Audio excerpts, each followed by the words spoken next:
بسم اللہ الرحمن الرحیم۔ الصلاۃ والسلام علیکہ یا رسول اللہ وعلی آلک و اصحابک یا حبیب اللہ۔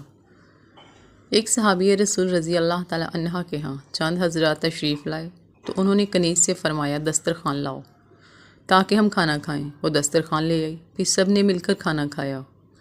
اس کے بعد صحابی رسول نے رومال منگوایا تو وہ ایک رومال لے آئی جسے دھونے کی ضرورت تھی۔ صحابی رسول نے اسے گرم گرم تندور میں ڈالنے کا حکم دیا۔ کچھ دیر بعد اس رومال کو تندور سے نکالا گیا تو وہ دودھ کی طرح سفید تھا۔ مہمانوں کو بڑی حیرت ہوئی۔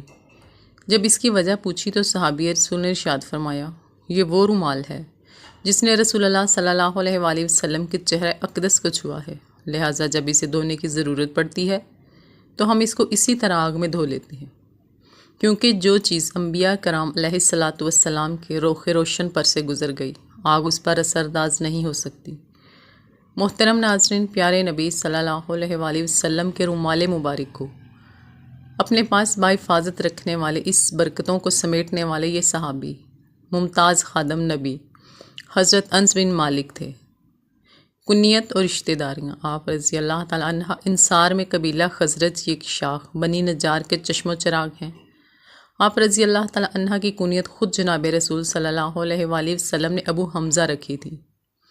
آپ رضی اللہ تعالیٰ عنہ حضرت ام سلیم کے بیٹے، حضرت ام حرام کے بھانجے اور حضرت ابو طلحہ انصاری کے ستیلے بیٹے ہیں۔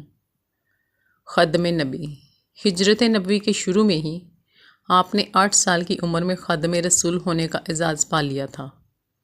پھر مسلسل 10 برس کے طویل عرصے تک سفر اور وطن، جنگ اور صلح، ہر جگہ خدمت میں مصروف رہے۔ آپ غزوہ بدر میں بھی نبی کریم صلی اللہ علیہ وآلہ وسلم کے خادم خاص کی حیثیت سے شریک تھے۔ آپ دن بھر جناب سید دو عالم صلی اللہ علیہ وآلہ وسلم کے کام سر انجام دیا کرتے تھے۔ راز کی حفاظت: آپ رسول اللہ صلی اللہ علیہ وآلہ وسلم کے رازوں کو راز رکھا کرتے تھے۔ چنانچہ فرماتے ہیں کہ جب کبھی میری والدہ یا امہات المومنین میں سے کوئی مجھ سے رسول اللہ کے کسی راز کے بارے میں پوچھتی تو میں انہیں ہرگز نہ بتاتا، بلکہ رحمت عالم صلی اللہ علیہ وآلہ وسلم کے راز تو میں کبھی بھی کسی کو بھی ہرگز نہ بتاؤں گا۔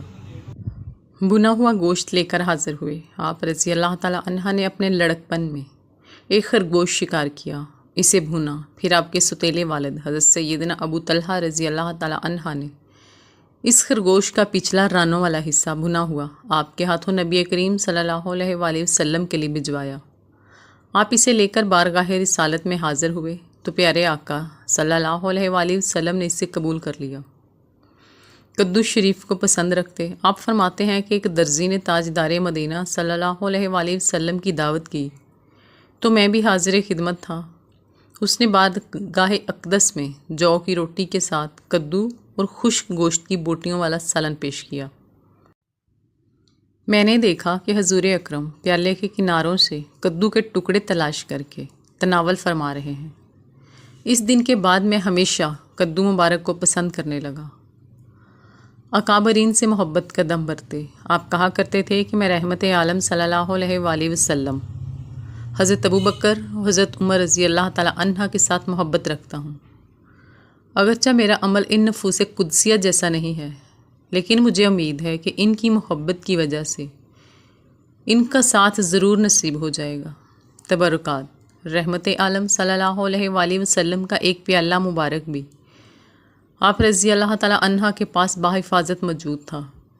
اس بابرکت پیالے سے آپ نے اپنے محبوب کریم آقا صلی اللہ علیہ وسلم کی بہت مرتبہ خدمت کی تھی کہ کبھی اس پیالے میں دودھ تو کبھی شہد تو کبھی ستو اور کبھی نبیذ یا ٹھنڈا پانی ڈال کر بارگاہ رسالت میں پیش کر دیتے تھے۔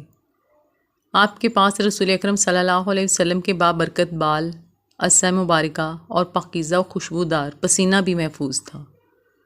عام معمولات: آپ رضی اللہ تعالیٰ عنہ اپنی داڑھی مبارکہ میں مہندی کا خصاب بھی استعمال کرتے تھے۔ جسم پر حسین جوڑا زیب تن کرتے، جبکہ سر اقدس پر امامہ کا تاج سجا کر رکھتے تھے جس کا شملہ پیچھے کمر کی جانب ہوتا تھا۔ آپ روزانہ مغرب کی نماز کے بعد کپڑے تبدیل کرتے اور عشاء تک نوافل ادا کرتے رہتے۔ جب ختم قرآن کی سعادت حاصل کرتے تو اپنے بال بچوں کو جمع کر لیتے اور ان سب کے لیے دعا کرتے تھے۔ نیز آپ کی گفتگو بہت کم الفاظ پر مشتمل ہوا کرتی تھی۔ بیماری پر صبر: ایک مرتبہ آپ بیمار ہو گئے۔ کچھ لوگ عیادت کے لیے آئے اور عرض گزار ہوئے کہ آپ کے لیے کسی طبیب کا انتظام کر دیتے ہیں، لیکن آپ نے فرمایا مجھے طبیب حقیقی یعنی اللہ پاک ہی کی طرف سے بیماری پہنچی ہے۔ فاروق اعظم کی خلافت۔ آپ کچھ عرصہ مدینہ منورہ میں گزار کر حضرت عمر فاروق رضی اللہ تعالیٰ عنہ کے دور خلافت میں بصرہ تشریف لے گئے اور لوگوں کو علم دین کے جام بھر بھر کر پلانے لگے۔ آپ رضی اللہ تعالیٰ عنہ نے 12 شام کا سفر اختیار کیا، جبکہ آخری دنوں میں بصرہ کو مستقل قیامگاہ ہونے کا اعزاز بخشا۔ روایتوں کی تعداد، بے شمار افراد نے آپ کے شاگرد ہونے کا شرف حاصل کیا۔ آپ رضی اللہ تعالیٰ عنہ سے روایت کردہ احادیث کی تعداد 2286 ہے۔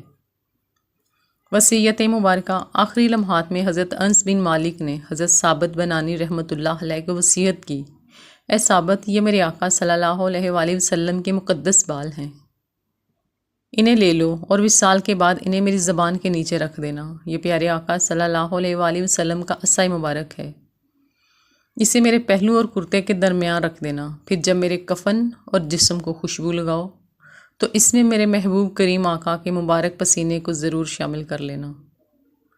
آخری کلمات۔ اس کے بعد آپ رضی اللہ تعالیٰ عنہ کی زبان پر لا الہ الا اللہ کا ورد جاری ہو گیا، حتیٰ کہ اپنی جان آفرین کے سپرد کر دی۔